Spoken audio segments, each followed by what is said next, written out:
I want to discuss the current season of Housewives of Atlanta, and why I think it's just not entertaining right now. It's not really clicking, and it's kind of unfortunate because this particular branch of Housewives Atlanta had really put a mark on Housewives history, period. Like, it was literally the best out of all the Housewives shows, in my opinion, for a long time.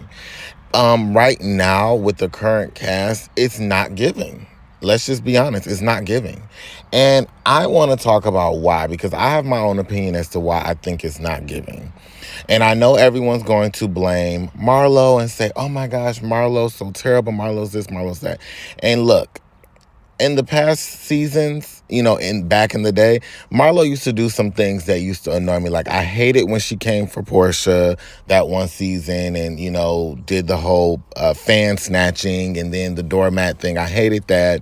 I hated when she would unnecessarily go at Nene and get mad at Nene for certain things or whatever. We know Marlo can stir the pot. Like, a lot of comments are saying, look, y'all are mad at Marlo, but Marlo has really been the same her whole experience on Housewives.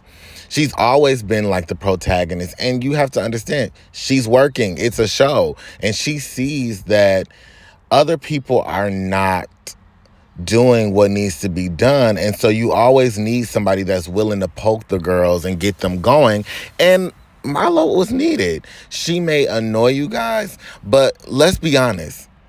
Is Marlo really much different than Kenya? And I know this is an unpopular opinion, but this is what my channel is about, unpopular opinions, breaking the mold. Marlo and Kenya are not that far off. Let's be very clear. They're just alike. For one, they're both Aquariuses, as they always say. And for two, they mirror each other. That's why they don't get along. Let's talk about that.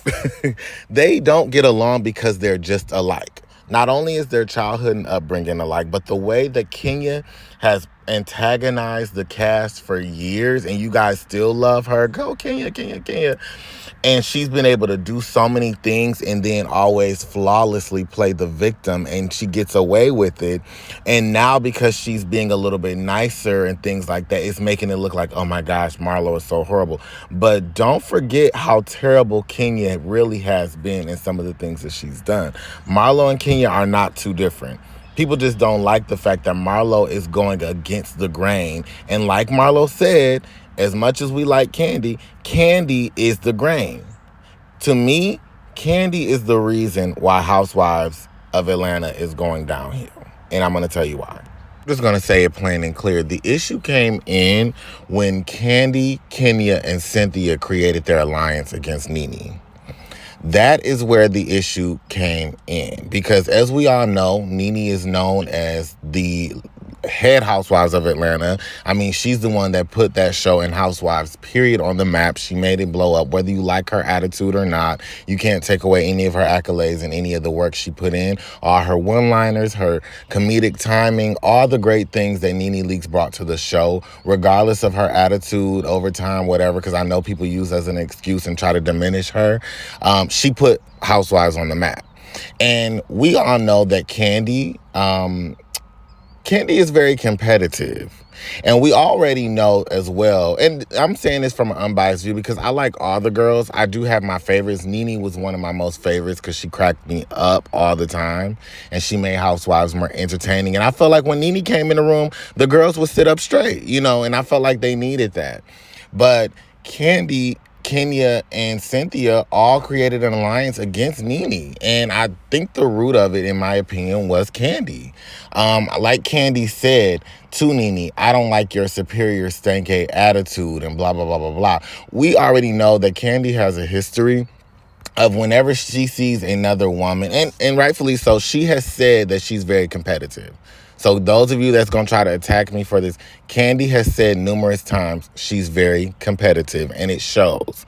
Anytime there is a woman around her that is powerful in their own right, that, is doing well, and if Candy, I feel like she's a little insecure, and if she feels like that woman can diminish her in any way, it's an issue. Because think about it. Yeah, Candy's been on the show a long time, but at the end of the day, she's not an original housewife. And you could tell she used to get annoyed when Nene and the girls would say, oh, well, I'm an OG.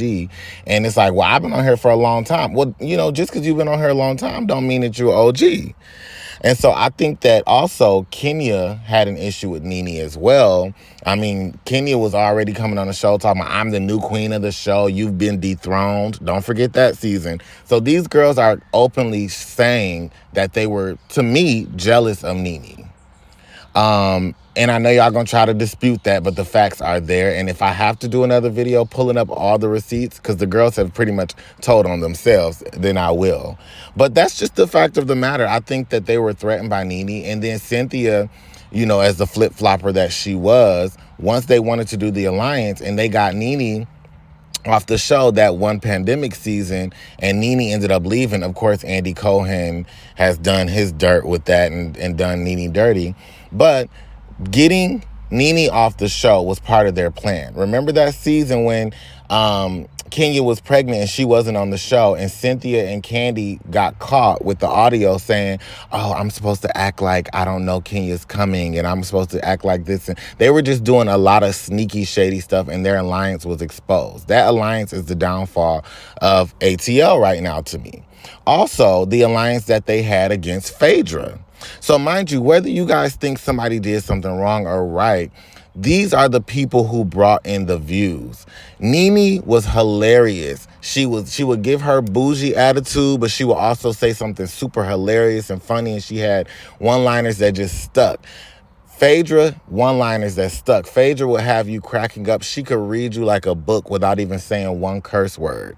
So having those girls, and of course having Portia on the show as well. Portia brought her own thing that really, really was entertaining for ATL. So when you had all those girls, the show was able to thrive because there was so many different kind of vibes. And also, to me, the show thrives when it's not all calculated. When the girls aren't trying to play producer.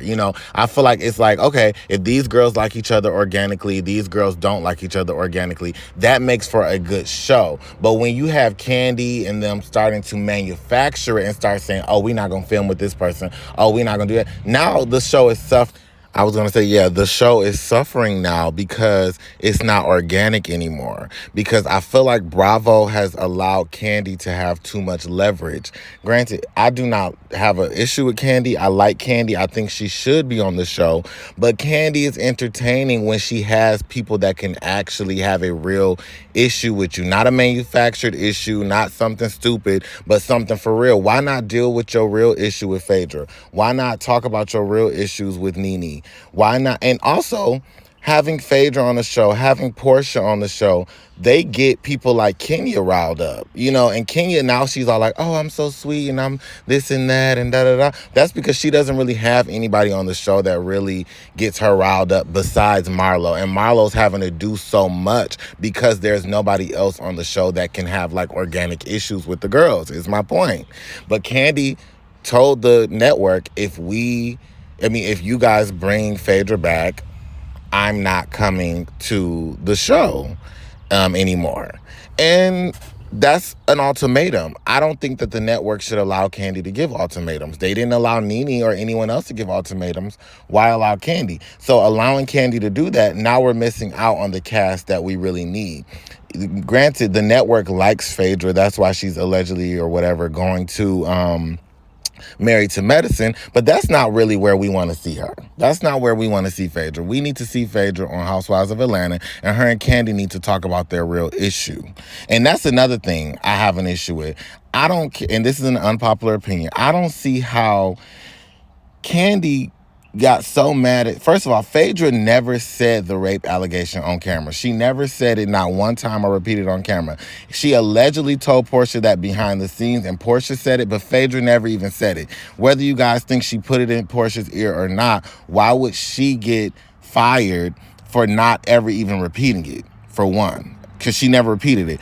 Candy got so mad because Phaedra got her back and hit her where it hurts. But Candy, you were going out there putting around that Phaedra was already seeing another man before she was divorced, and that is very damaging to somebody's reputation as well. So because Phaedra started talking crap about you and Portia was just dumb enough to say it on camera, why would Phaedra get fired? Y'all should be able to talk that out. But what it is Candy's too prideful, and she doesn't want to deal with somebody who can actually rile up some real emotions in her, and that will be Phaedra.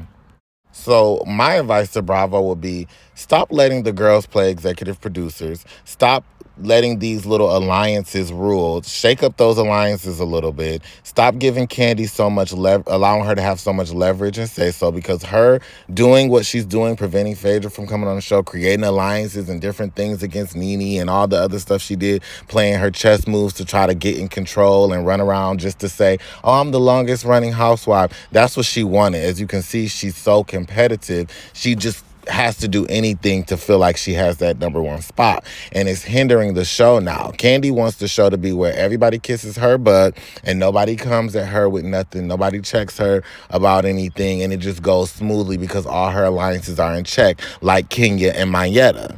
And don't also stop blaming Marlo for everything. And let's remember, Marlo and Kenya are just alike. Everything Marlo is doing now, Kenya has already done. And I know what y'all are about to say. Oh, Marlo was kicking the door and being aggressive and kicking the door. Did we forget that Kenya was pulling out Kim Field's chair and bullying her?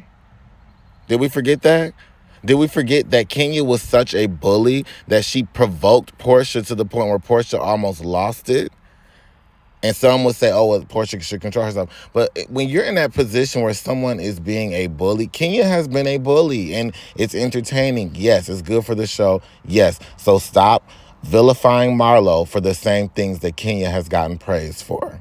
That's my opinion. Let me know what you guys... I have a lot more to say about this, but I'm going to let this be the first part, and I'm going to read comments and things like that, and then we'll probably do a second part. But let me know what you think in the comments.